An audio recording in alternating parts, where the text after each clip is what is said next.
আমাদের মসজিদে কিছু লোক দান করে দাবি করে যে আমরাই মসজিদ নির্মাণ করেছি। এরকম দাবি করলে মসজিদে নামাজ জায়েজ হবে কিনা?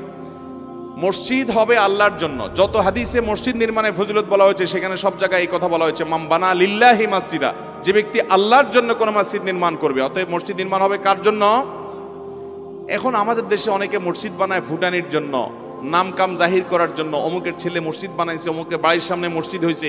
কোন মসজিদ কমিটিতে আপনি হয়তো আছেন, কোনো কারণে গন্ডগোল লাগছে, আপনাকে সেক্রেটারি সভাপতি বানায় না, আপনি যে আরেকটা মসজিদ বানাইছেন, আছে না নাই? এইসব উদ্দেশ্যে মসজিদ আলাদা করা, মসজিদ ভেঙে ফেলা, আরেকটা মসজিদ নির্মাণ করা, এটা জায়েজ। মনে রাখবেন, এরকম মসজিদ নির্মাণ করে সবের পরিবর্তে গুনাহ হতে পারে। মসজিদ হবে শুধু আল্লাহকে খুশি করার জন্য। অনেক এলাকায় আজকে মসজিদ হচ্ছে প্রয়োজন ছাড়া।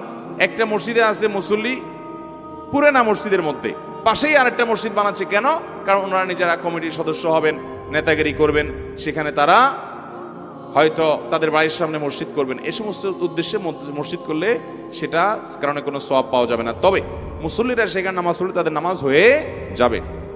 কেউ যদি না মসজিদ বানায় গর্ব করে না আমাদের মসজিদ আমরা নির্মাণ করছি, মসজিদের সাথে এরকম কথা বলে, তাহলে এটা তার ইখলাস নাই, আল্লাহকে খুশি করার জন্য করে নাই।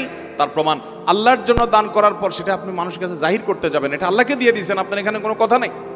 অতএব আপনি যদি সেটা নিয়ে আবার গাল গল্প দেন, গর্ব করেন, অহংকার করেন, তাহলে মুসল্লিদের নামাজ হয়ে যাবে, কিন্তু যারা এরকম করবে তারা পাপিষ্ঠ এবং গুনাহগার।